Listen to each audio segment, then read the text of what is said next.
Hello hello hello hello dear bankers, कैसे हैं आप सब लोग। आई होप सब मस्त हैं, ज़बरदस्त हैं। हम कर रहे हैं new chapter, new unit of your PPB in your PPB summary. Module B में यूनिट 31 करेंगे, जो कि है contract of guarantee. Contract of indemnity last session में पढ़कर आए हैं। Contract of indemnity comparatively smaller था। आज हम थोड़ा 20-25 मिनट आराम से देंगे इस चैप्टर को, ताकि हमें इस चैप्टर के कंसेप्ट अच्छे से क्लियर हो पाए। आप लगा के चलिए, यहाँ से 2 क्वेश्चन आराम से एग्जाम में आपको दिखने को मिलेंगे। From the context of contract of guarantee, और यहाँ पर हम बीजीज बोले तो बैंक गारंटी भी पढ़ेंगे। और ये एक ऐसा चैप्टर है, एक बार आपने बैंक गारंटी यहाँ समझ ली तो एलसी बोले तो letter of credit next session में पढ़ना आसान होगा। उसी तरीके से डीपीजी डेफर्ड पेमेंट गारंटी, उसके नेक्स्ट सेशन में पढ़ना आसान होगा। तो कहीं ना कहीं आज नेक्स्ट और उसका नेक्स्ट सेशन, हमारे नेक्स्ट 3 सेशन इंटरकनेक्टेड है। तो stay with me till the end and try to grasp the maximum, and in case you get questions, talk to me in the comment box. Okay, let's get going with contract of guarantee. हमने पढ़ा था contract of indemnity में 2 parties होती हैं, एक indemnifier, एक indemnified. Indemnified को ही indemnity holder भी कहते हैं। कॉन्ट्रैक्ट ऑफ गारंटी में 3 पार्टीज होती हैं। एक वो जिसने उधार लिया है, जैसे for example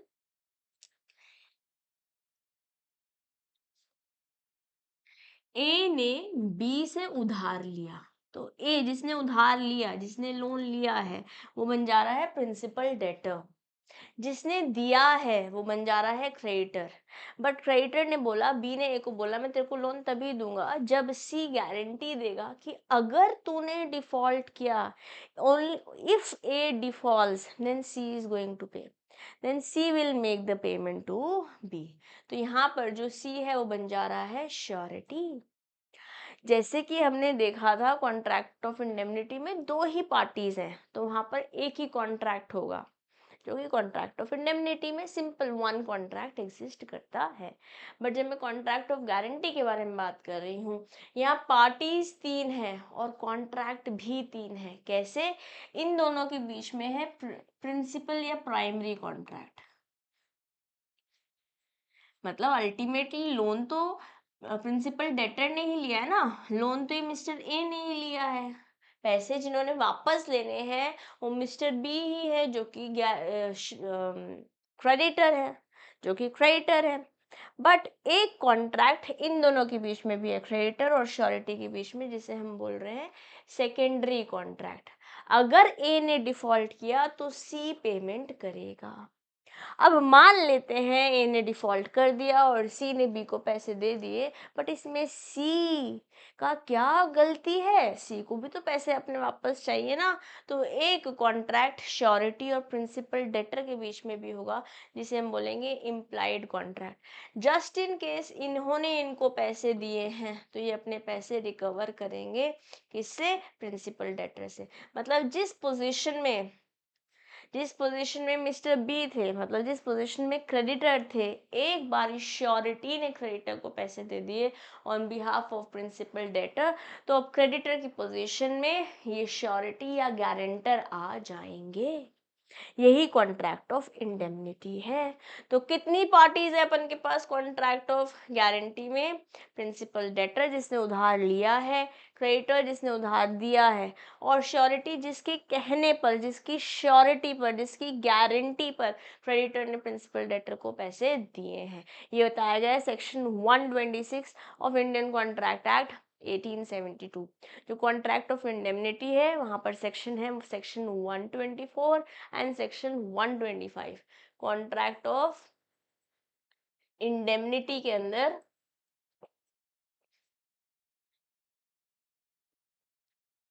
section 124 and section 125, और contract of guarantee section 126 onward शुरू होता है।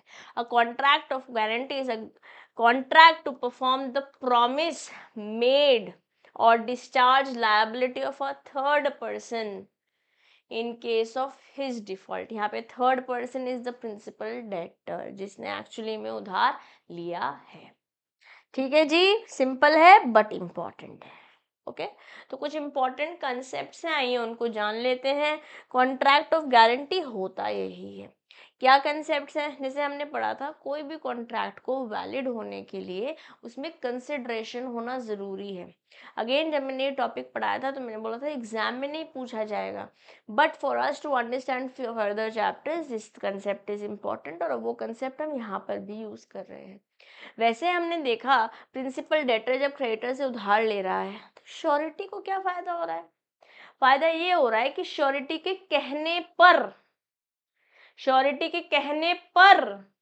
ये क्रेडिटर प्रिंसिपल डेटर को पैसे दे रहा है, इस वजह से, या उधार जो सामान दे रहा है, इस वजह से the consideration that the consideration that the surety is getting is that on his behalf, on his guarantee, this creditor is giving or lending basically credit to the principal debtor. तो ये इनफ कंसिडरेशन मान लिया जाएगा।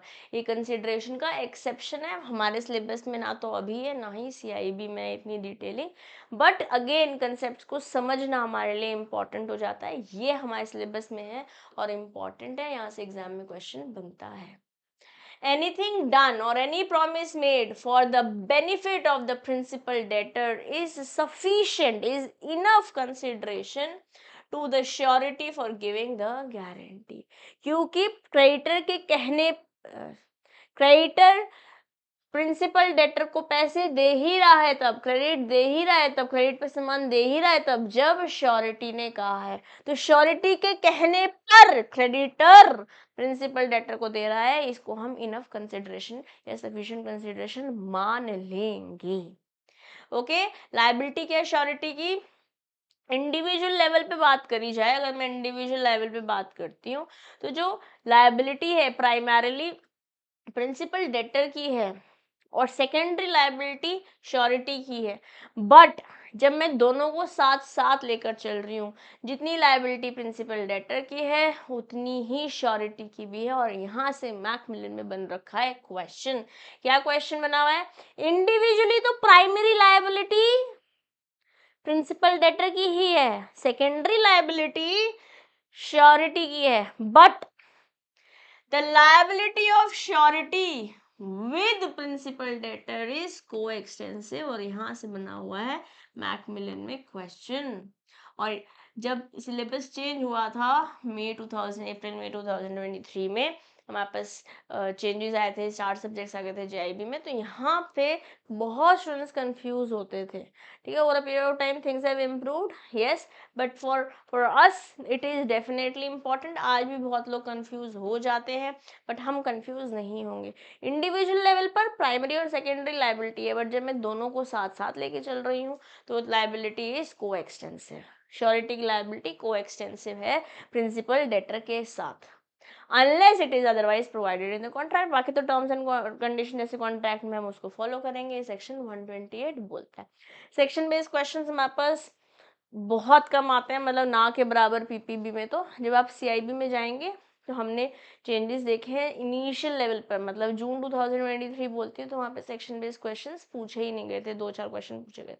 But eventually ये section based questions आ रहे हैं। तो मैं ये नहीं कहूँगी कि आप सेक्शंस एकदम छोड़ के चली जाइए। अगर आप में आपकी लर्निंग कैपेबिलिटीज़ हैं तो कुछ सेक्शन है, section 124, section 125, section 126, section 128 of Indian contract act, अगर हम याद कर सकते हैं तो कर लेने चाहिए। अगर आपको अभी तक मेरे साथ सुनते सुनते याद हो गया तो मिटाने की ज़रूरत नहीं है। यस, तो surety is regarded as a favoured debtor, क्योंकि इसके कहने पर प्रिंसिपल डेटर को पैसे दिए गए हैं। ओके, कॉन्टिन्यूइंग गारंटी क्या होती है? जैसे फॉर एग्जाम्पल मिस्टर ए ने मिस्टर एक्स को बोला कि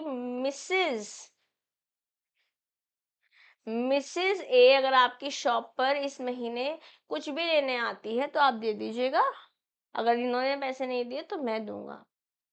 तो यहाँ पर खाली एक ट्रांजैक्शन के लिए बात नहीं हो रही, कॉन्टिन्यूइंग ट्रांजैक्शंस के बारे में बात हो रही है, इसलिए कॉन्टिन्यूअस गारंटी है। और ये गारंटी तब तक बंद नहीं होती जब तक ये आके मना नहीं कर देते, या फिर अगर इन्होंने कहा था कि सब कुछ दे सकते हो बट कॉस्मेटिक मत देना, बट इन्होंने कॉस्मेटिक दे दिए। तो जो कॉन्ट्रैक्ट, जो कंडीशन के बेसिस पे कॉन्ट्रैक्ट हुआ था वही आपने रद्द कर दिया, तो उस दिन भी, उस दिन के बाद जो भी ट्रांजैक्शन होगी उसके लिए मिस्टर ए लायबल नहीं है।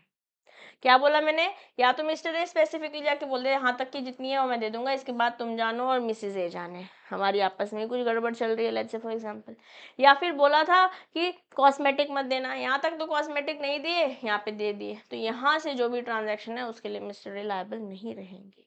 A guarantee which extends to series of transaction is known as continuing guarantee। यहाँ से एग्जाम में क्वेश्चन पूछा जा सकता है। This type of guarantee is not limited to only one transaction but to many transactions। और many transactions का मैंने एग्जाम्पल भी आपको दे दिया है। अब मान लेते हैं श्योरिटी जिसने गारंटी दी थी उसी की डेथ हो जाती है, फिर क्या करेंगे? फिर भी तो हमारे पास कुछ चारा होना चाहिए ना। नॉर्मली जब श्योरिटी की डेथ हो जाती है, गारंटी एंड हो जाती है, ठीक है। इस वजह से बैंक्स भी नो जैसे पता चलता है कि श्योरिटी की डेथ हो गई, वो आगे फर्दर अमाउंट देना नहीं चाहते हैं, नहीं देते हैं। ओके, बट ये सारे केसेस में सही नहीं है। Normally when the surety dies the guarantee ends from the debt, however this is not true in all cases. Depend करता है क्या टर्म्स ऑफ कॉन्ट्रैक्ट है and the intention of the parties as regard to future transactions. Generally सारी guarantee bank जो लेता है वो continuing guarantee रहती है। In case of death of surety, guarantee would stand revoked from the future for the future transaction. मतलब यहाँ तक है, लेट्स से यहाँ पे कुछ ट्रांजैक्शन हुई हैं, इसके लिए ओके बोली थी, बट यहाँ पे भी ट्रांजैक्शन हो गई है, यहाँ पर डेथ हो गई है, तो इसकी फ्यूचर के लिए लायबल नहीं है, बट यहाँ तक के लिए जो इस श्योरिटी की प्रॉपर्टी होगी ना, इस श्योरिटी की प्रॉपर्टी होगी, तो इस प्रॉपर्टी से जो भी इनका लीगल एयर होगा, जायज वारिस होगा या रिप्रेजेंटेटिव होगा, उससे इनकी प्रॉपर्टी से रिकवर कर सकता है bank. That is pretty much there, that is pretty much there. Future के लिए कोई लायबिलिटी है नहीं, कोई डेथ हो चुकी है उसके फ्यूचर में कैसे जा सकता है ना, वो कैसे गारंटी दे सकता है। अब variance in the terms of contract, वही बात बताई मैंने कि बोला था कॉस्मेटिक मत दो, फिर क्यों दिया? जब दे दिया तो उसके बाद की मेरी गारंटी नहीं है। ओके, क्योंकि आपने टर्म्स और द कॉन्ट्रैक्ट चेंज कर दिए। Any variance, change, modification mode without the surety's consent in the term of contract guaranteed by him between the principal debtor and the creditor discharges the surety as transaction subsequent to the variance। बोला था मत दो cosmetic, आपने दे दिया, उस दिन के बाद से जो भी ट्रांजैक्शन कर रहे हो उसके लिए आप जानो और प्रिंसिपल डेटर डाल जाने, मेरी कोई गारंटी नहीं है। ये इम्पोर्टेंट है, ठीक है जी, ये इम्पोर्टेंट है, यहाँ से आप एग्जाम में क्वेश्चन पा सकते हैं। Okay, discharge of principal debtor, जब सारा पेमेंट कर देगा डिस्चार्ज हो जाएगा, है ना, जब पेमेंट कर देगा डिस्चार्ज हो जाएगा, जैसे ये डिस्चार्ज होगा श्योरिटी भी डिस्चार्ज हो जाएगा।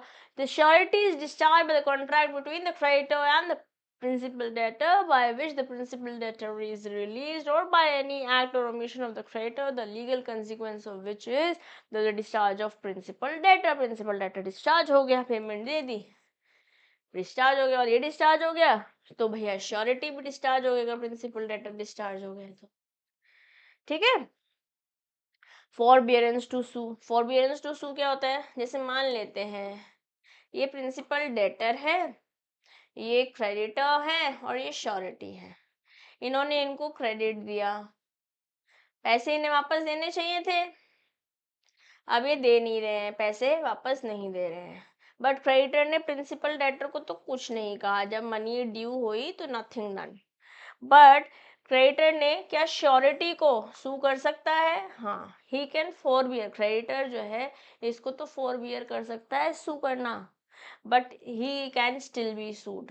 जब तक पैसे नहीं दोगे तब तक लायबिलिटी इनकी भी को एक्सटेंसिव है, अगर इनको नहीं भी केस करने हैं इन पे डायरेक्ट केस किया जा सकता है। Okay, furthermore, mere forbearance on the part of creditor to sue the principal debtor or enforce any other legal remedy against him does not discharge the surety unless the parties have agreed for such discharge. जब तीनों बातें मान लेते हैं, तीनों same page पे आ जाते हैं, तो आप और मैं कौन, है ना। बट लॉ बोल रहा है, लॉ इतना हक दे रहा है क्रेडिटर को कि अगर आप फोरबियर कर भी देते हो to sue the principal debtor, you can still sue the creditor. Okay, अब मान लेते हैं जब प्रिंसिपल डेटर ने लोन लिया था क्रेडिटर से, ठीक है, जब लोन लिया था क्रेडिटर से तो उसी के साथ एक सिक्योरिटी दी थी। ओके, जैसे लोन लिया था 10 लाख रुपए का, अब इसने डिफॉल्ट किया, हमारे पास श्योरिटी भी है, ठीक है, इसने डिफॉल्ट किया। अगर डिफॉल्ट हुआ तो श्योरिटी कहेगा पहले सिक्योरिटी को सेल करो, उससे जो पैसे रिलीज होंगे वो लगा लो। जैसे मान लेते हैं उसे रिलीज करके 8 लाख रुपए आए, तो श्योरिटी सिर्फ 2 लाख बैलेंस के लिए लायबल होगा, ठीक है। मान लेते हैं केस 2, जो वहां से पैसे आए हुआ है 11 लाख रुपए, तो भैया तुम 10 लाख रुपए ले लो, 1 लाख उसको वापस दे दो, मेरा कोई मतलब नहीं। मान लेते हैं पूरे 10 ही लाख आए, तो भैया तुम वहां सेटल हो गए, मैं कुछ नहीं दूंगा। बट मान लेते हैं ये सिक्योरिटीज क्रेडिटर से खो गई, उस केस में श्योरिटी बोलेगा भाई मेरी कोई जिम्मेदारी नहीं है, तुम जानो, अगेन तुम्हारा काम जाने, ठीक है।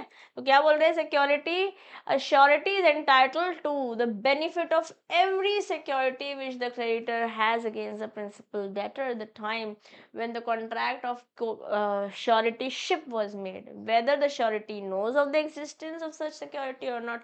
मान लेते हैं सिक्योरिटी के बारे में पता ही नहीं था श्योरिटी को, बट ऑलरेडी सिक्योरिटी, तो चाहे पता हो या ना पता हो, surety still can get the recovery done. बाद में पता चल सकता है, उस समय नहीं पता है, बाद में पता चल सकता है। It is if the creditor loses a security, बहुत इंपॉर्टेंट है, मुझे लगता है यहाँ से एग्जाम में क्वेश्चन बनेगा इस बार, मुझे लगता है यहाँ से एग्जाम में क्वेश्चन बनेगा इस बार, इंपॉर्टेंट है। If the creditor loses a security, then the surety is discharged to the extent of the value of the security. मान लेते हैं वैल्यू ऑफ सिक्योरिटी जो थी, क्या हो गया, मान लेते हैं जो वैल्यू ऑफ सिक्योरिटी थी वो थी 8 लाख रुपए, ठीक है, 10 लाख का लोन था, 8 लाख की सिक्योरिटी थी और ये लॉस्ट हो गई, तो सिर्फ 2 लाख के लिए ही लायबल है। कौन, श्योरिटी, पूरे 10 लाख नहीं देगा। Am I clear to everybody, very important, यहाँ से एग्जाम में क्वेश्चन पूछा जा सकता है, ठीक। चलिए, मिस रिप्रेजेंटेशन कैसे समझेंगे, जैसे मान लेते हैं ए बी की शॉप पे काम करता है, ठीक है, और ए किसी धांधलेबाजी में कोई पैसों के चक्कर में पकड़ा गया था पहले, ओके, और अब ए गया बी के पास, बोला कि मुझे ना क्रेडिट चाहिए, तो बी ने बोला ठीक है, सी अगर गारंटी देता है तो ये तुम्हें दे दूंगा। अब सी ने गारंटी दे दी, बट सी को ये नहीं बताया बी ने कि पैसों में झोल झाल करता है, कुछ गड़बड़ करी है ए ने, तो जो ये ली है, श्योरिटी ली है, वो मिस रिप्रेजेंट करके लिए ना, तो क्या लायबिलिटी होनी चाहिए क्रेडिटर यहाँ पर श्योरिटी की, नहीं होनी चाहिए, नहीं होनी चाहिए टेक्निकली, और वही वही सही आंसर है। Any guarantee obtained by the means of misrepresentation made by the creditor is invalid. It is void ab initio.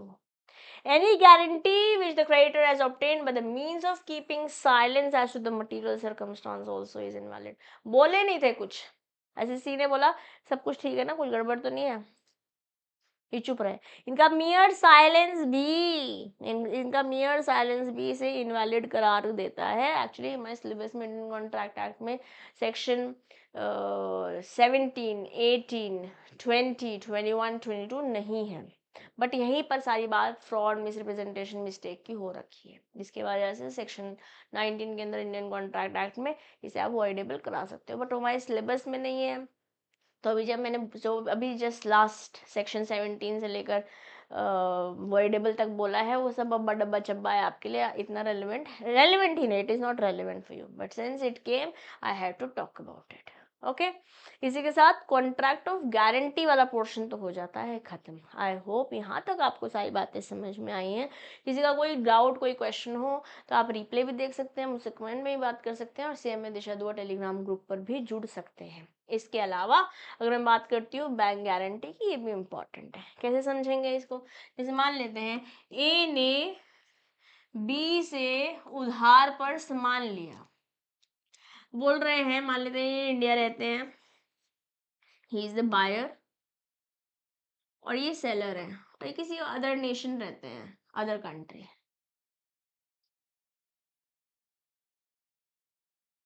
किसी और कंट्री में रहते हैं।